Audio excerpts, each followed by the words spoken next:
Sir ఆగండి sir.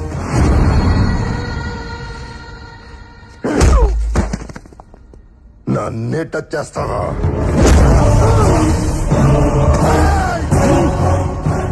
Flute జింక ముందు ఊదు, సింహం ముందు కాదు. జనాన్ని భయపెట్టాలని చూస్తావా? భయపెడతాం. మా రాజకీయం అంతే. దమ్ముంటే మా ఎదురుకుండా వచ్చి ఢీ కొట్టు. ఏయ్! రాజకీయం నువ్వు తినే ఫుడ్ లో ఉందేమో, నాకు బ్లడ్ లో ఉందిరా బ్లడీ ఫుల్. రాష్ట్ర రాజకీయం పుట్టిందే మా ఇంట్లో. నేను దిగితే ఎదురొచ్చేది ఎవడు, ఢీ కొట్టేది ఎవడు? నన్ను అనవసరంగా కెలుక్కుతున్నావు. నాకు తిక్క రేగిందంటే నీకు తిక్క రేగాలేమో, నాకు 24 అవర్స్ ఆన్ లో ఉంటుంది.